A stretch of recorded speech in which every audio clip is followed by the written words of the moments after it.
자, 지금 11장 개발도상국의 무역정책을 보고 있습니다.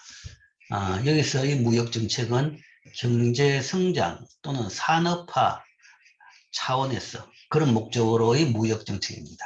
그때 무역을 어떻게 정책적으로 활용할 수 있느냐 하는 거죠. 그래서 실제 지난 시간에는 수입 대체 산업화까지 봤습니다. 산업화를 보고 그 다음에 1985년 이후 세계적인 무역 자유화, 그러니까 무역 자유화가 되는 현상, 관세가 떨어지고 교역량이 늘어나는 현상까지 봤습니다. 오늘은 세 번째 마지막 무역과 성장, 아시아의 도약에 대해서 보겠습니다. 그러니까 일반적으로 이제 뭐 산업화를 하는 초기 단계에서는 수입 대체 산업화를 많이 선택을 했죠. 수입 대체 산업화, 즉 농업 국가인 우리나라에서 이제 조금 이제 경제 발전을 하자. 경제 발전을 하자는 것은 공장도 짓고 수입하는 물건도 우리가 만들어 쓰자라는 이런 셈입니다. 그래서 말대로 그렇게 했는 거죠. 공장도 짓고 수입하는 물건을 우리가 만드는 그것이 소위 말해서 수입 대체 산업화입니다. 수입 대체. 그것이 수입 대체 산업화인데 뭐 결론은 이걸 해보니까 별로 성과가 안 좋더라라는 거죠. 자, 수입 대체 산업화를 하려고 그러면 먼저 이제 이 산업이 이 뿌리를 내리려고 그러면 먼저 보호가 필요하다라는 거죠. 그러니까 왜 우리가 외국 물건을 수입하냐? 품질이 좋고 가격이 싸니까요. 그러니까 가성비가 좋으니까요. 모든 게 가성비입니다. 뭐 가격 대비 품질인 겁니다. 그런데 우리가 단번에 그런 물건을 만들지 못하는 거죠. 그렇다 그러면 이제 일단 그 수입품에 대해 가지고 수입 금지를 하는 그런 보호를 해주는 거죠. 보호를 해줘 가지고 산업화를 한다라고 했는데, 자, 그 성과가 안 좋았다. 그러면 그 왜 안 좋았냐라는 걸 따져보니까 실제 이제 어떤 산업을 수입 대체할 것이냐라는 그 선택의 문제부터가 문제입니다. 그러니까 일반적으로 우리가 유치산업 보호론으로 산업을 선택한다. 그러니까 일시적으로 이걸 보호해주면 나중에는 이 경쟁력을 가지는 산업이 될 수 있다. 그런 산업을 가지고 우리가 이제 보호를 해줘가지고 산업화를 하려고 하는데 그런 유치산업이 논리적으로 잘 없더라는 이야기입니다. 실제 조금 보호해가지고 경쟁력을 가지려고 그러면 그거는 정부의 보호 필요 없이도 알아서 민간이 하는 겁니다. 민간이 하는 건데 안 하고 있었다는 말은 보호를 해줘도 성장할 산업이 별로 없었다라는 것이고, 그 다음에 일단 보호로 시작하는 산업 같은 경우에는 보호에 집착하게 되는 겁니다. 보호 덕에 뭔가 하면 아주 그러니까 쉽게 시장을 장악하고 마음대로 원하는 만큼 물건을 공급할 수 있는 거죠. 그런 상태에 있는 기업이라 그러면 항상 그 보호가 유지되는, 그러니까 외국에서 더 경쟁력 있는 제품이 들어오는 걸 막는데 뭐 목숨을 걸 수밖에 없는 거죠. 거기에 현안이 있는 거죠. 뭐 그렇다 보니까 이제 그런 보호를 유지하기 위한 그런 과정이 오히려 경제, 나라의 사회, 정치의 부패만을 더 강화시키는 그런 결과를 낳았다는 거죠. 그래서 사실 이제 남미 국가들이 1900년대 초반부터 이 수입 대체 산업화를 많이 했는데 대부분 실패를 하고 오히려 뭐 결론적으로 따져보니까 부정부패만 더 엄청나게 많은 국가들이 되어버렸다는 거죠. 그 부정부패라는 것이 사실 다 이 돈이 되기 때문에 그 부정부패가 생기는 겁니다. 그 돈이라는 것은 대부분 뭔가 하면 보호를 해주고 거기에 대해서 대가를 받는 그런 과정을 통해서 보호가 뭐 부정부패가 많아졌다라고 보는 거죠. 어쨌든 첫 번째의 무역정책, 그러니까 경제 발전을 위한 첫 번째의 무역정책은 수입 대체 산업화입니다. 수입 대체 산업화인데 이거는 성과가 안 좋았다. 그 뒤에 이제 그런 이제 결과가 나고 난 뒤에 1970년대, 80년대부터 이제 세계적으로 무역 자유화의 바람이 불었다라고도 해석을 합니다. 근데 그래 해석하기도 좀 무리는 있지만 어쨌든 전반적으로 세계적으로 관세율이 많이 낮아지고, 자, 이거죠.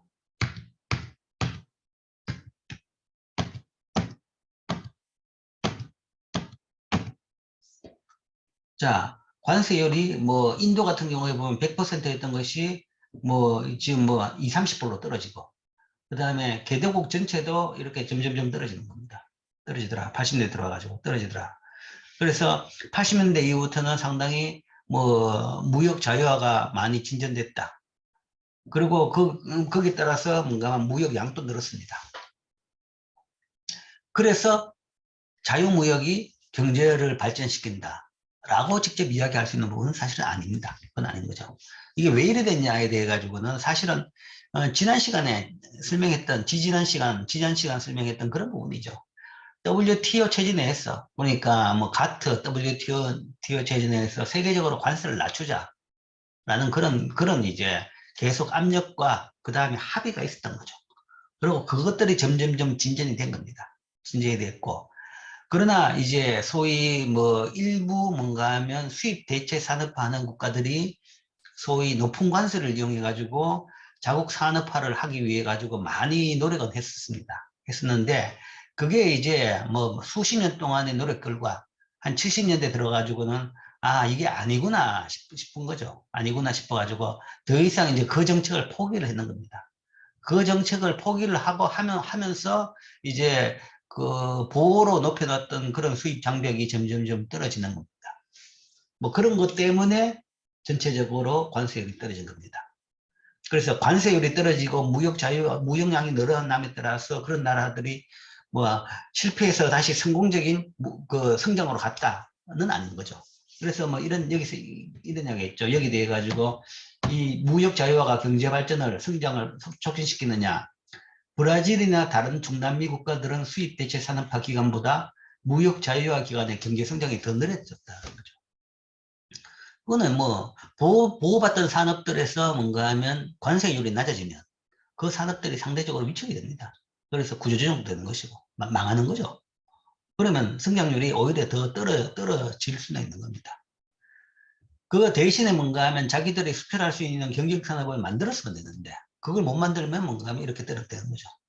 그래서 이 무역 자유화가 그 경제 발전을 위한 하나의 방법과 수단은 아니었다라는 이야기입니다. 어쨌든 여러 가지 요인에 따라서 세계적으로 무역 자유화가 굉장히 빨라지는 80년대부터는 이제 뚜렷하게 드러나는 그런 국면이 왔습니다. 그냥 무역을 통해 가지고 이제 성장을 많이 하는 가장 이제 대표적인 경우가 여기 있을 때 있죠. 아시아의 기적이라고 합니다. 근데 아시아 중에서도 주로 이제 동아시아입니다. 이스트아시아, 동아시아. 뭐 누가 정했는지는 모르지만 아시아는 굉장히 넓어요. 아시아의 제일 끝은 중동 지역도 아시아죠. 그러니까 중동, 미들 이스트 아시아라는 얘기입니다. 아시아, 유라시아라고 해요. 그 아시아라고 이야기하죠. 그러니까 중동 지역도 아시아고 제일 이 지구를 둥그렇기 때문에 잘 모르겠지만 어쨌든 보통 지대에서 왼쪽에 있는 서쪽에 있는 아시아는 터키죠. 터키는 그 나라가 이상해가지고 뭐 대륙으로 봐가지고는 양대륙을 같이 가지고 있기 때문에 아시아와 유럽을 같이 끼고 있는 나라라고도 볼 수 있습니다. 라고도 볼 수 있는데 거기부터 시작해가지고 중동 지방, 그다음에 인도도 아시아죠. 뭐 인구로는 곧 세계 1위가 됩니다. 지금 중국하고 서로 선두를 지금 다투고 있는 그런 나라죠. 인구로서는 큰 나라죠. 뭐 그래서 아시아라는 그런 큰 우리 근처에 있는 아시아뿐만 아니라 그런 엄청나게 넓은 많은 나라들. 뭐 인구로 따져 가지고는 전 세계에 뭔가 하면 절대 다수를 차지하는 지역이죠. 근데 이제 주로 중동이나 인도나 그쪽보다는 이제 이때 이야기하는 무역으로 인한 성장은 주로 동아시아입니다. 동아시아고 이때 이제 처음으로 우리가 그때 등장하는 것은 포 드래곤스라고 합니다. 네 마리 용이라고 해서 뭐 홍콩, 싱가포르, 타이완, 코리아 이 네 나라죠. 홍콩, 싱가포르, 그다음에 대만, 한국 이 네 나라가 이제 무역으로 성장을 한 소위 아시아의 기적을 일으킨 나라라고 듭니다. 수입 대체 산업화 대신에 동아시아 국가들은 목표 산업의 수출을 촉진하기 위해서 무역 정책을 시작했다. 일본, 홍콩, 대만, 한국, 싱가포르, 말레이시아, 태국, 인도네시아 및 중국은 다양한 수출 부문에서 빠른 성장을 경험하였고 대체적으로 빠른 경제 성장을 달성했다. 그죠? 여기 나라들이 이제 네 나라 외에 여러 나라들이 나오죠. 근데 이제 선후 관계는 있는데 일본이 사실은 제일 먼저입니다. 그런데 일본이 제일 먼저긴 하지만 일본을 수입 대체 산업화로 산업화에 성공한 나라, 경제 성장에 성공한 나라라고 보기에는 좀 무리가 있습니다. 왜냐하면 일본은 2차 대전 이전만 해도 선진국이었습니다. 2차 대전 이전에도 선진국이었죠. 그러니까 미국을 향해 가지고 전쟁을 일으키는 세계 전쟁을 일으킬 수 있는 나라였습니다. 그러니까 모든 산업이 다 있고 비행기를 그때 그 2차 대전 이전에 뭔가 하면 항공모함과 비행기를 다 만드는 나라였죠. 자국에서 항공모함과 비행기를 만들어 가지고 그것 가지고 2차 대전을 일으킨 나라입니다. 그러니까 산업의 능력은 그 최선진국이었죠. 물론 이제 2차 대전의 패전으로서 그런 공장들이 깡그리 폭격으로 다 부서지고 망가지고 그 다음에 이제 그런 데 대한 이제 더 이상의 공장의 운영마저도 다 금지당하고 무기 개발도 금지당하고 그럼으로써 뭔가 하면 이제 국토도 폭격으로 완전히 다 망가지고 그래서 이제 뭐 가지고 있는 자본으로 봐가지고는 후진국이 된 거죠. 선진국이 뭔가 하면 폭격으로 다 망가지면서 후진국이 됐다는 거죠. 사람이 바뀐 건 아닙니다. 선진국에 있는 사람들이 기술이 있는 사람들이 다 그대로 있어요. 그러니까 전후 복구를 빨리 했다고 보는 겁니다. 일본은 전후 성장이 빨랐다라기보다는 전후 복구를 했다라는 이야기입니다. 뭐 그렇게 따져보면 독일도 마찬가지죠. 독일도 우리가 라인강의 기적이라는 용어를 쓰죠. 라인강의 기적이라는 것이 뭐 난도에서 특별한 기적을 일으킨 건 아니죠. 독일이라는 것은 1차 대전 이전에도 선진국이었습니다. 1차 대전을 일으킨 나라입니다. 1차 세계대전. 그걸 일으켜가지고 지고 나서는 또 와신 상담을 해가지고 2차 대전을 일으킨 나라입니다. 그래서 2차 대전 때 뭐 전국터가 완전히 폭격으로 다 깡그리 부서졌죠. 부서져가지고 그러고 난 뒤에는 다시 뭔가 하면 이 소위 거지가 된 거죠. 남은 게 남은 재산이 없으니까. 그렇지만 그 사람들은 다시 또 뭔가 하면 선진국 사람들이었고 다시 산업을 금방 일으켜내는 겁니다. 그게 뭐 특별히 라인강의 기적이라기보다는 그 선진국 사람들이 다시 선진국 살던 모습으로 복구를 했는 거죠. 그래서 독일이나 일본의 성장을 일반적인 개도국이 따라갈 수 있는 그런 성장 트랙으로 볼 수 있는 건 아니죠. 볼 수 있는 건 아니죠. 그러니까 그걸 그렇게 다른 나라들이 할 수 있는 건 아닙니다. 할 수 있는 능력도 없는 것이고. 결국 그거 보면 경제, 산업, 뭐 사회 발전이라는 것은 대부분 사람이 하는 겁니다. 사람이죠. 선진국 사람이 있으면 그 나라가 선진국이 되는 거죠. 사람이 선진국으로 바뀌어야 되는 거죠. 근데 선진국이 아닌 후진국에서 그걸 선진국으로 바꾸려고 그러면 너무너무나 힘듭니다. 힘들고 실제적으로 지금 세계적으로 그런 예가 거의 없어요. 거의 없는데 이제 우리나라가 한 예외 정도가 아닐까 지금 보고 있습니다. 아직은 이제 결론을 내리기는 무리지만. 그래서 제일 앞에 일본은 있지만 일본은 뭔가 하면 개도국의 그 산업화 성공한 나라는 아니다라는 거죠. 그럼 이거 빼고 나서 아까 말한 이 네 나라입니다. 홍콩, 대만, 한국, 싱가포르. 이게 4 드래곤스라고 하죠. 네 나라가 열심히 뭔가 만 성장을 빨리 했습니다. 빨리 했는데 어떻게 성장이 빨리 됐느냐라고 보면 소위 수출을 많이 하면서라는 거죠. 수출을 많이 하면서 성장을 빨리 했다. 그런데 여기도 특징은 또 있어요. 홍콩, 싱가포르 이거 좀 성질이 다르죠. 도시국가입니다. 도시국가고 그 자체가 뭔가 하면 중개무역의 산지고 홍콩은 이때는 영국이었죠. 중국이 아니었죠. 영국 땅이었습니다. 영국 땅이었고 선진국은 영국 땅이었고 그 다음에 홍콩 자체는 소위 화교 자본의 중심지 그 다음에 그 중심지를 이끄는 것은 영국 금융 중심지의 소위 런던의 금융 지점 아시아 지점이 영국이 그 역할을 하는 겁니다. 그래서 이제 그 바탕하에 그 다음에 중국 대륙을 향한 밀수든 뭐든 어쨌든 무역 이런 걸 통해 가지고 빠르게 성장을 했는 거죠.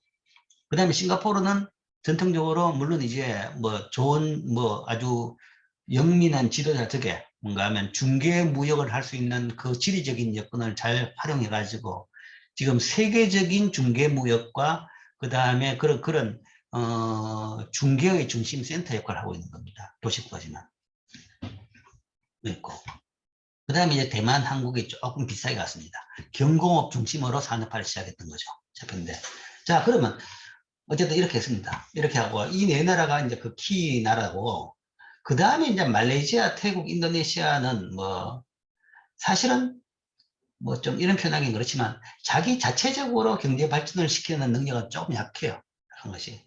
많이, 이런 나라에서 뭔가 수출 공장들이 많고 기업들이 많이 있습니다. 많이 있는데, 그런 공장들, 기업들 보면, 자국에서 하는 것보다는 외국 사람들이 하는 게 많네요. 우리나라 기업들이 많이 이 나라, 인도네시아나 뭐 이런 나라에 가가지고 기업들을 많이 합니다. 그래서 저임금을 바탕으로 우리나라에서 공장을 하다가 이제 임금이 높아져가지고 안 되니까 뭐 동남아시아로 공장을 옮긴 게 많죠. 특히 이 세 나라에는 일본 공장들이 많습니다. 일본이 그러니까 70년대 말 플라자 협정으로 일본 예나 환율이 굉장히 높아지면서 일본에서 생산을 하면 비용이 굉장히 많이 들었던 거죠. 비용이 굉장히 이제 그 비용적인 그 불리함이 굉장히 높아졌습니다. 그래서 많은 일본 기업들이 공장을 이런 나라로 옮겼습니다. 이런 나라. 그래서 그런 게 많지. 자기 자신이 자국에서의 경제 정책으로서 빠른 성장을 했다고 보기는 좀 힘들어요. 그러니까. 그런데 중국은 다르죠. 중국은 앞에 이 네 나라 했는 그 모델, 특히 이제 우리나라를 아주 벤치마크를 해가지고 공산당 주도하에서 빠른 경제 성장 정책을 유지를 했는 겁니다. 어쨌든 이런 나라들은 수출 부분에서 빠른 성장을 경험했다.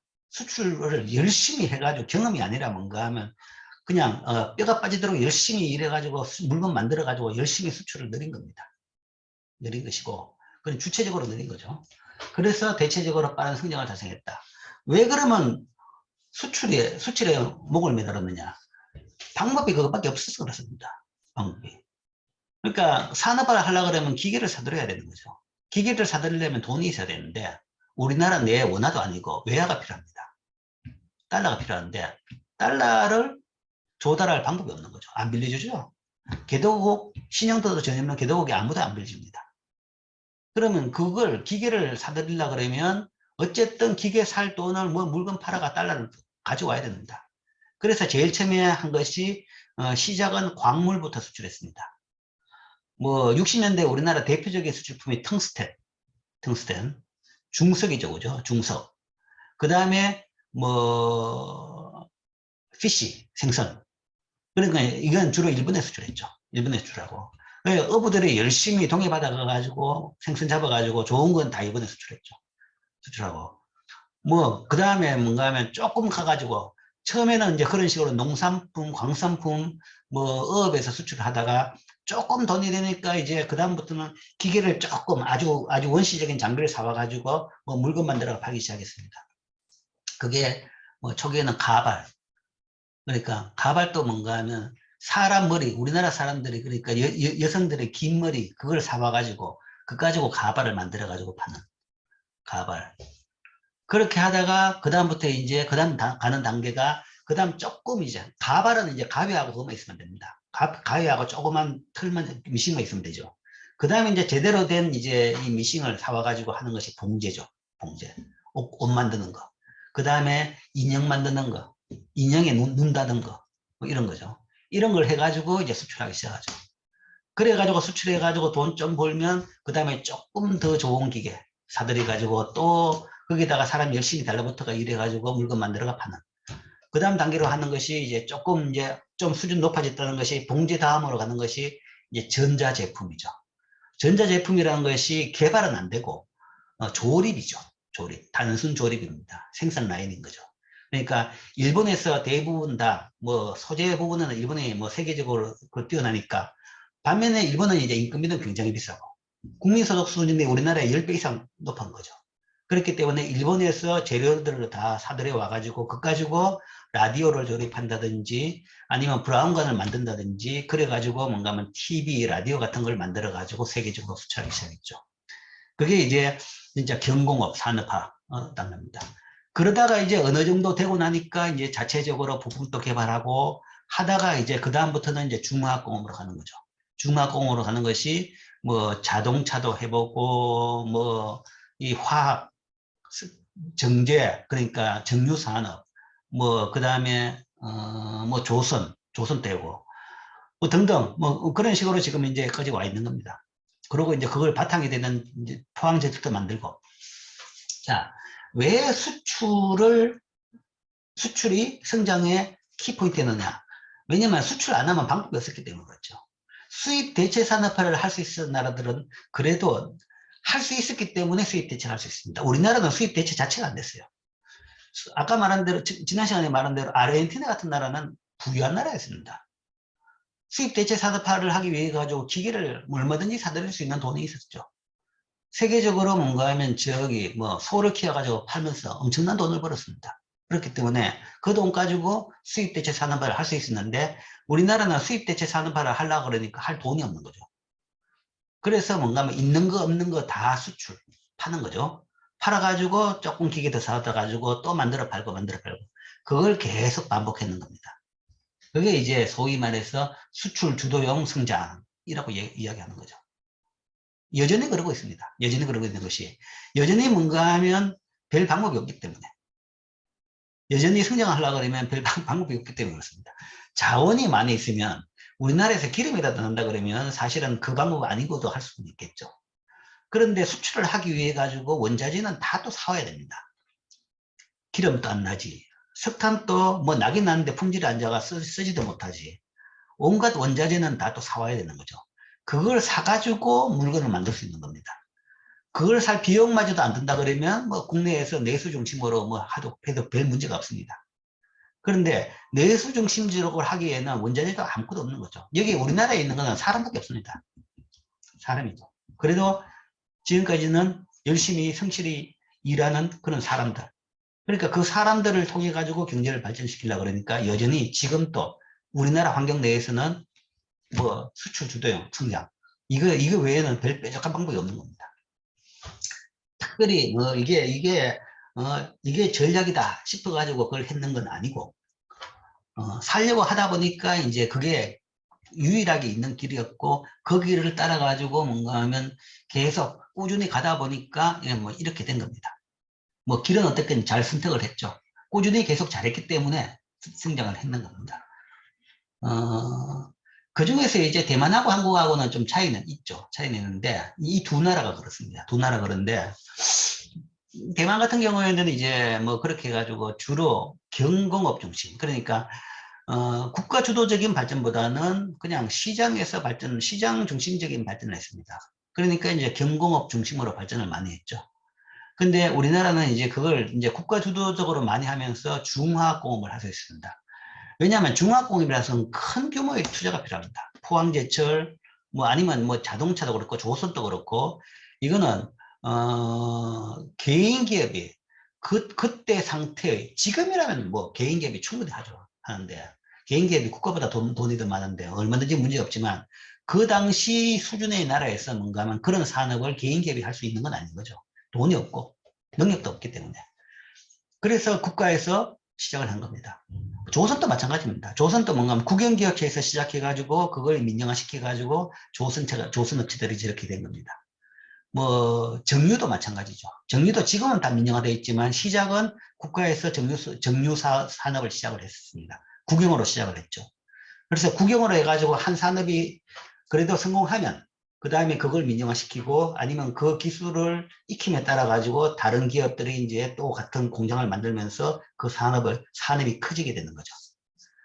그런 식으로 했는데 대만은 이제 국가 주도적으로 경제 성장을 이끌진 않았기 때문에 이제 뭐 경공업 중심으로 전자 중심으로만 계속 컸었는데 그래서 한때 한 10년 전에는 대만이 상당히 우리나라를 부러워했죠. 그러니까 뭐 저 나라는 뭐 없는 거 없이 다 만들어내고 굉장히 크더라라는 거죠. 그런 차원에서 뭔가 하면 가장 롤 케이스가 됐는데 최근에는 이제 뒤집어졌습니다. 최근에는 오히려 대만이 우리나라보다 국내소득도 더 높고 지금 더 경제력이 있는 나라가 됐습니다. TSMC 하나 회사 되게 그렇죠. 그러니까 반도체 전자만 하다가 진짜 전자만 끝까지 판 거죠. 전자의 끝 반도체. 반도체도 D램은 대기업이 하는 겁니다. 대기업이 하는 건데, 이 D램이 아니라 소위 뭔가 하면 소위 이 주문 제작. 주문 제작만, 그러니까 회로 주문 제작만, 반도체 주문 제작만 전문으로 하면서 세계 최대 기업이 된 겁니다.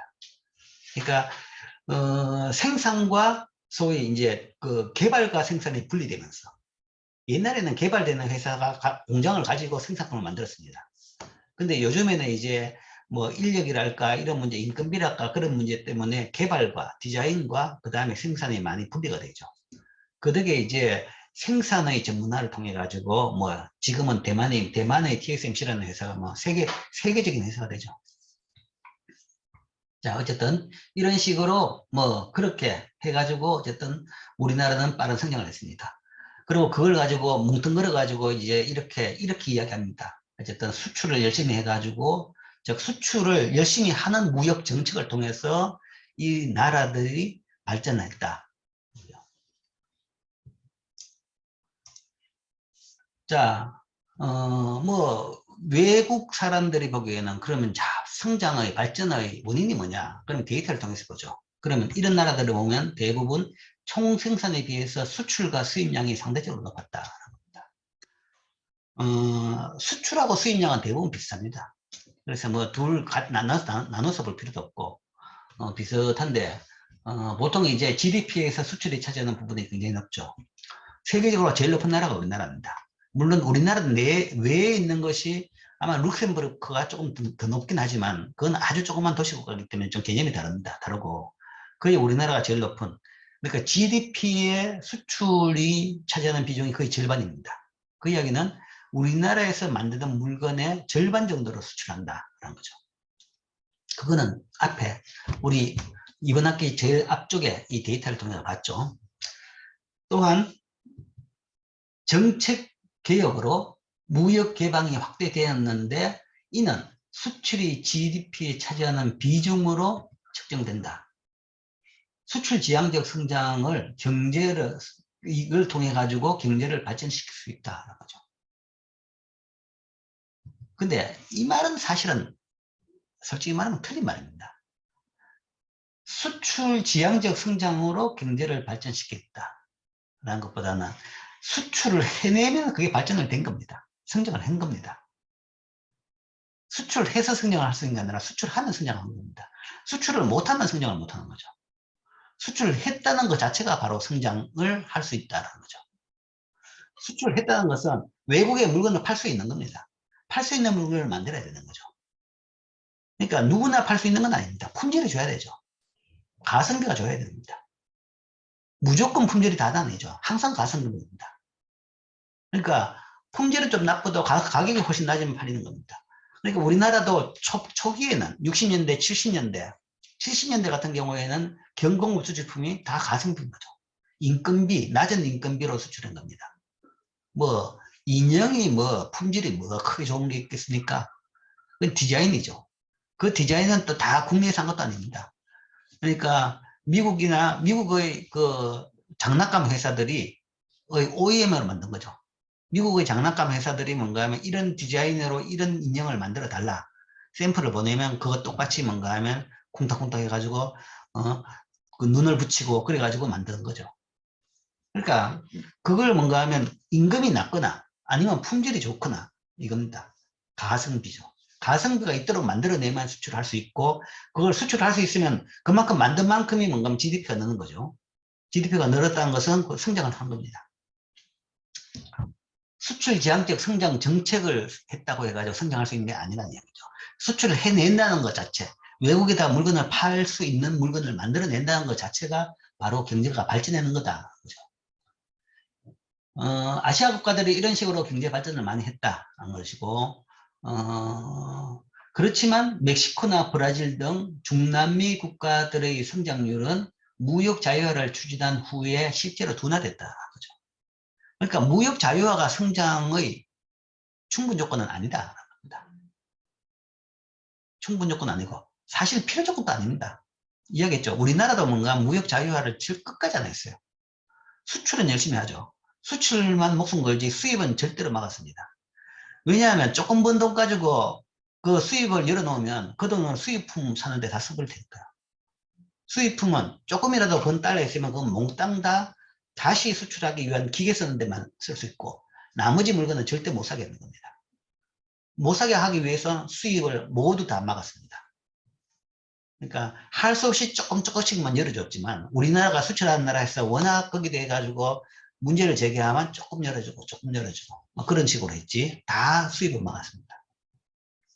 그러니까 우리나라가 자동차를 그렇게 많이 수출하면서도 자동차 시장을 개방한 지가 얼마 안 됩니다.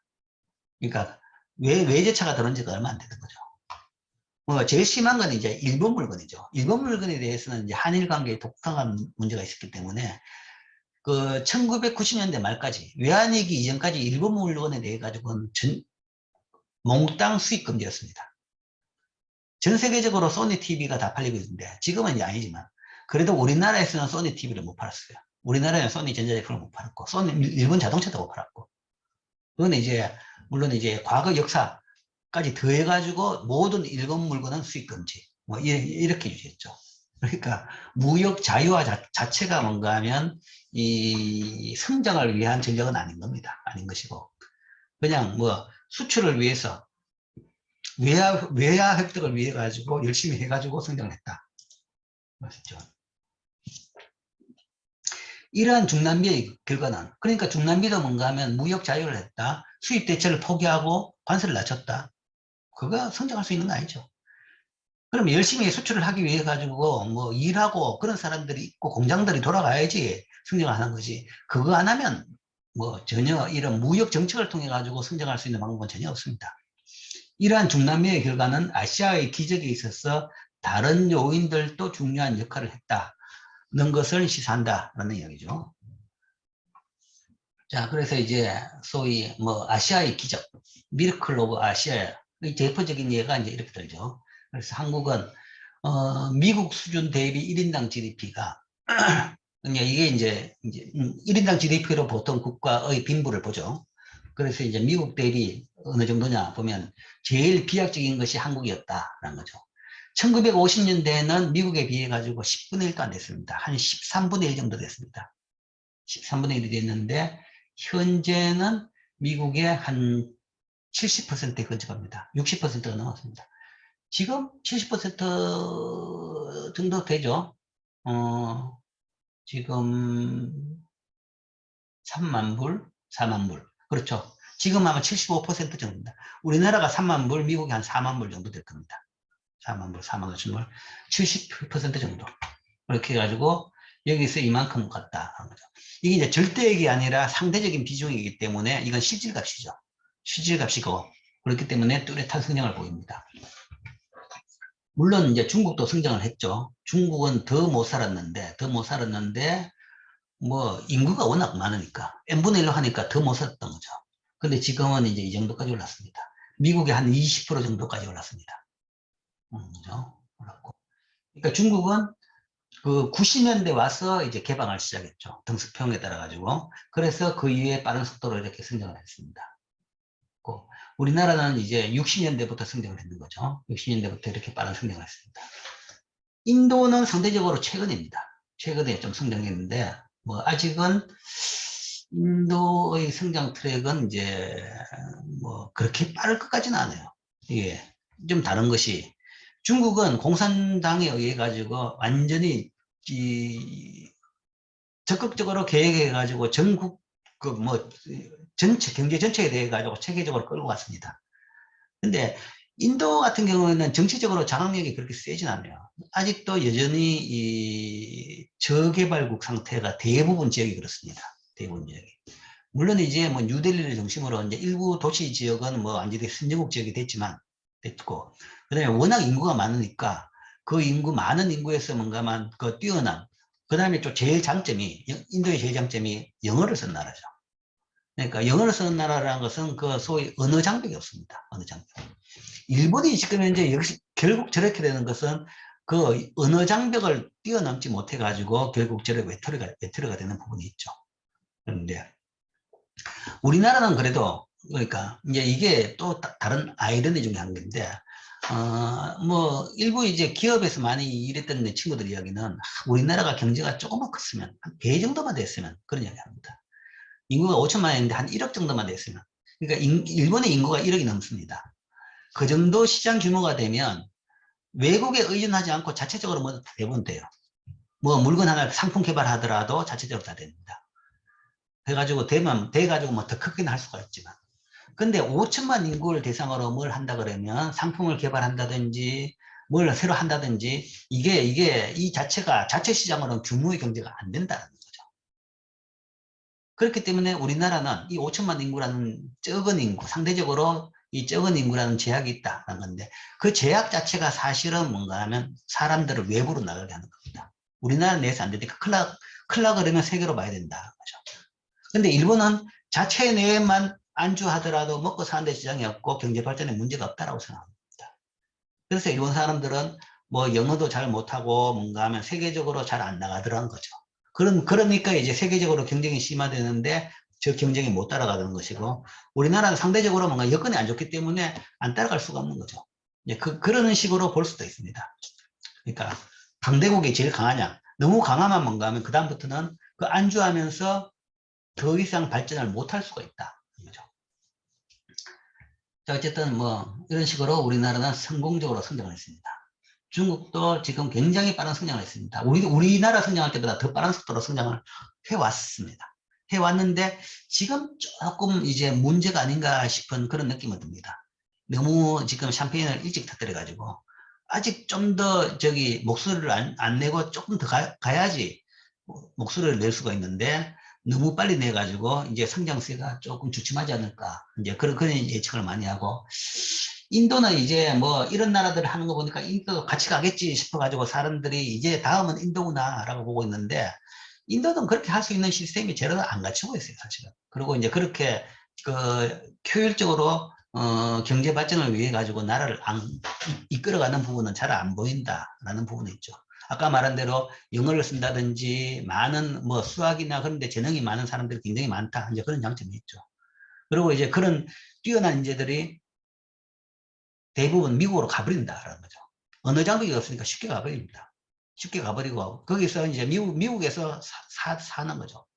그런 문제가 자국 내 경제 발전시키는 것보다는 그냥 가서 더 좋은 데 가서 살아버리는 그런 문제들이 좀 보이는 것 같습니다. 자, 어쨌든 아시아의 도약 제일 대표로 한국을 들고 있죠. 그 다음에 그 세 나라가 왜 그래 성장했느냐에 대해 가지고 무역을 이제 첫 번째 변수로 들었죠. 들면서 이제 GDP에서 무역이 차지하는 비중을 보니까 한국은 뭐 어메이징 하죠. 그죠? 이렇게 쫙 해가지고 50%가 넘는다라는 겁니다. 한때는 50%가 넘었습니다. 뭐 지금은 이제 한 40%대로 다시 내려왔습니다만은. 어쨌든 이 성장하고 제일 많이 가는 것이 무역이 수출이 GDP에서 차지하는 비중이다. 그러니까 수출을 통해서 이 추세하고 성장하고 같이 가더라. 그래서 이게 성장의 동인이었구나. 결국 수출을 통해서 성장을 했다라는 것이고 중국도 뭐 그렇더라라는 거죠. 인도도 그렇더라라는 겁니다. 그래서 수출을 통해서 성장을 했구나. 높은 수출량과 수입량이 빠른 경제 성장을 야기하였는지 또는 빠른 경제 성장과 단순히 상관관계가 있었는지 여부는 불분명합니다. 그러니까 데이터가 나와가지고 인과관계를 확실히 이쪽이다라고 이야기하기는 좀 아직은 무리입니다. 경제학에서 딱 이야기하는 그 성장의 원인, 성장을 시킬 수 있는 최대 중요한 요인이 뭐냐? 그러면 여러분들이 뭐 성장론에서 배웠죠. 아니면 거시 성장 파트에서 배웠죠. 저축과 투자입니다. 자본입니다. 왜 자본주의냐? 1인당 자본량이 많으면 성장을 빨리 합니다. 1인당 자본량이 많으면 Y가 늘어나는 거죠. 1인당 생산량이 늘어납니다. 결국은 성장을 위해서는 돈이 필요하고 높은 저축률과 투자율 이게 전반적으로 빠른 경제 성장과 경제 성장을 만드는 요인입니다. 경제학적으로는 딱 이거죠. 이게 수출 부분의 빠른 성장을 가져왔을 수도 있다. 이게 경제학적인 가장 일반적인 이론으로 해석해 본다 그러면 이렇게 했기 때문에 빠른 저축과 그러니까 투자를 하려고 그러면 돈이 있어야 되죠. 돈이 있어야 되는데 돈은 어디 있냐? 돈 만들려고 그러면 저축을 해야 되는 겁니다.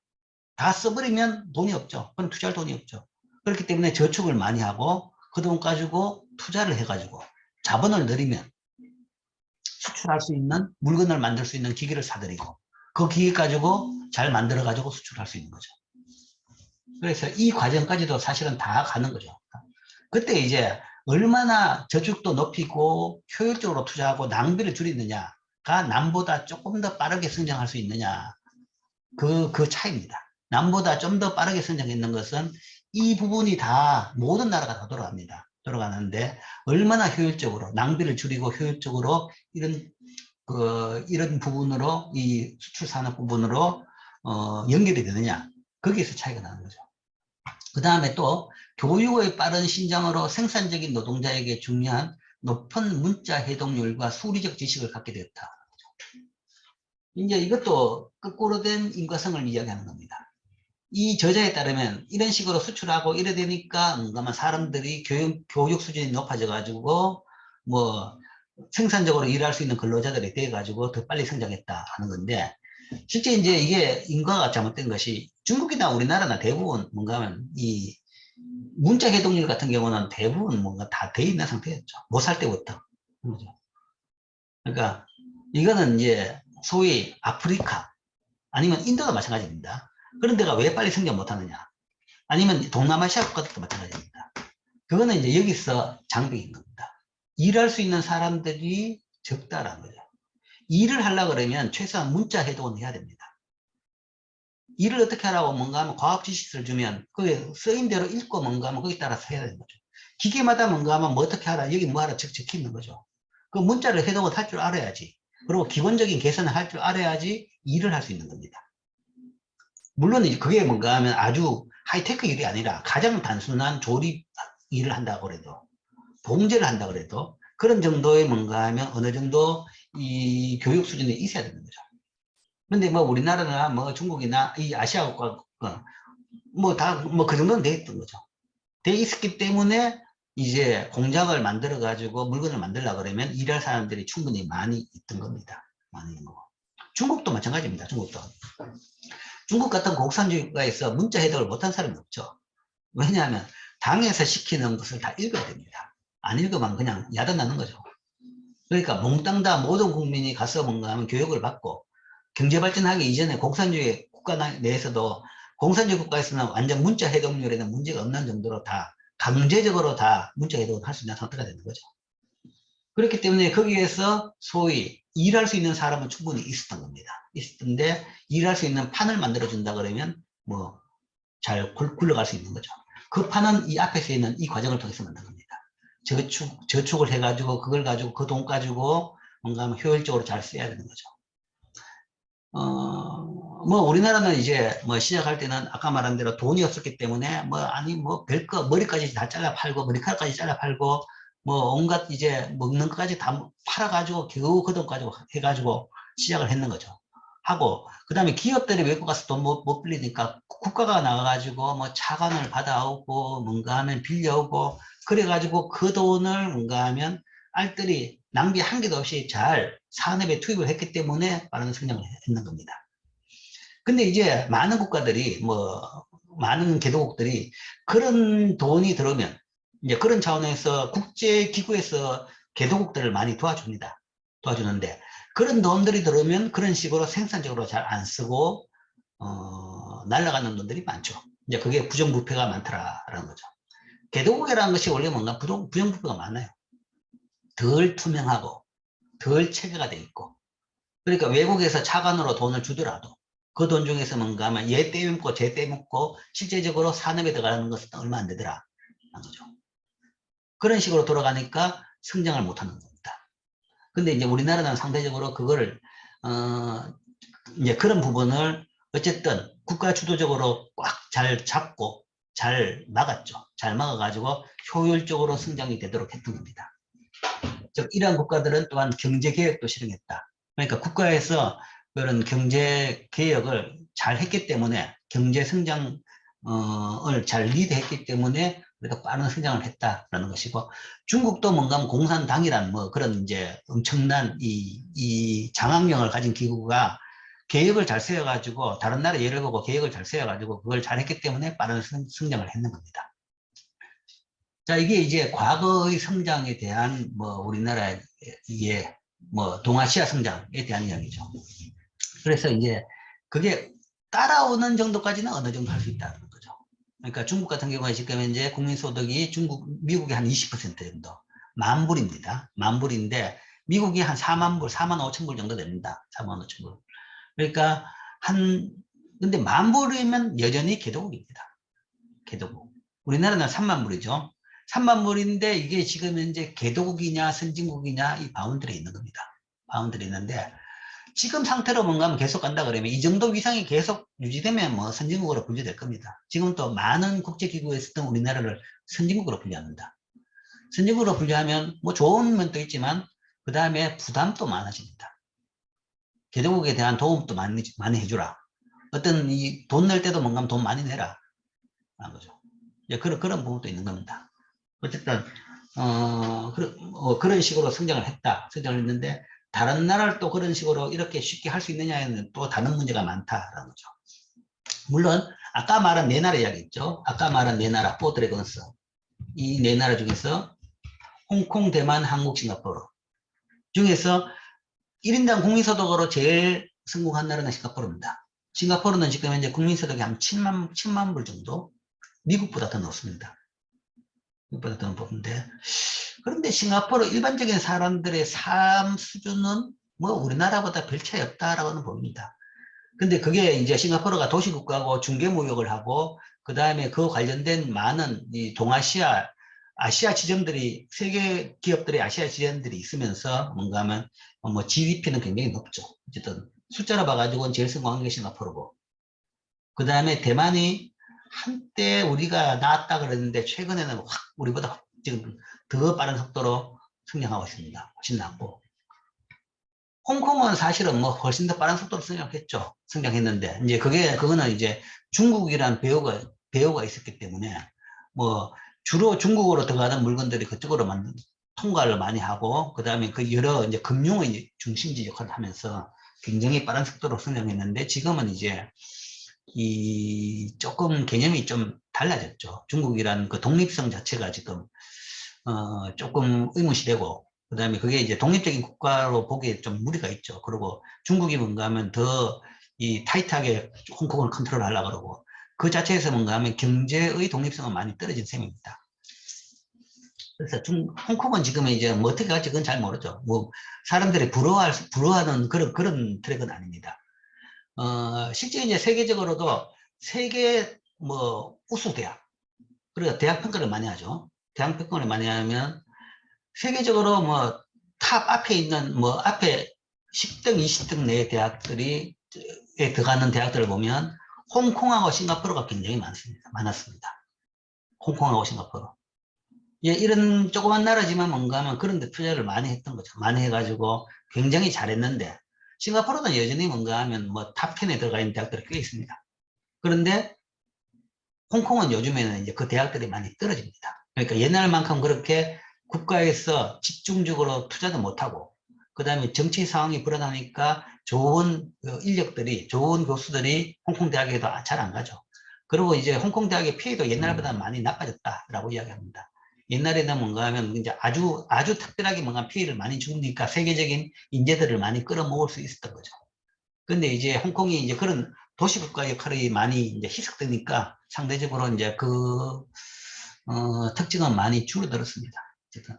현재 이 네 나라가 제일 대표적인 경우였고, 이 네 나라가 이제 홍콩은 좀 완전히 다른 길로 가고, 이 세 나라가 이제, 또, 나름대로 특징적인 이런 길을 지금 걷고는 있습니다. 예. 제일 성공한 케이스다라고 볼 수 있죠. 그러니까 이 세 나라가 다 1인당 국민소득이 3만 불이 넘습니다. 3만 불이 넘기 때문에 다 이제는 선진국으로 분류가 되죠. 뭐 싱가포르는 당연히 미국보다 더 많으니까요. 선진국으로 분류가 됩니다. 분류가 되는데 싱가포르는 뭐 완전히 또 딴 개념이지만 이제 우리나라도 현재 대부분에서 선진국으로 분류가 되는데, 그렇기 때문에 이제 개도국이 선진국으로 갈 수 있는 모델이다라고 보는 겁니다. 모델이라고 하는데, 대만은 이제 최근에 빠른 성장은 TSMC 덕이었고, 그 다음에 또 대만은 또 빠른 성장이라는 것이 중국 대륙의 성장이 큰 바탕이 됐습니다. 그래서 많은 대만 기업들이 중국 대륙에서 저임금을 바탕으로 기업을 운영하면서 생산을 늘렸습니다. 그 제일 대표적인 것이 소위 그 무슨 회사인가요? 애플의 그 스마트폰 만드는 회사. 그 회사가 회사는 대만 회사입니다. 팍스콘이라는 회사가 대만 회사인데 공장은 중국에 있죠. 그러니까 대만 회사가 중국에 공장을 가지면서 세계적으로 가장 소위 전자제품 조립의 세계 최고의 회사인 거죠. 그러니까 그런 이제 이 관계에 따라 가지고 지금 대만은 빠른 속도로 성장을 했는데 지금은 이제 대만과 중국의 관계가 조금 이상해지고 그 다음에 중국이 경제보다는 정치 우선으로 가면서 지금까지 성장세는 지금 계속될 것인지에 대해 가지고는 조금 퀘스천입니다. 한번 두고 봐야 되겠죠. 자, 이게 무역과 경제 성장에 대한 이야기.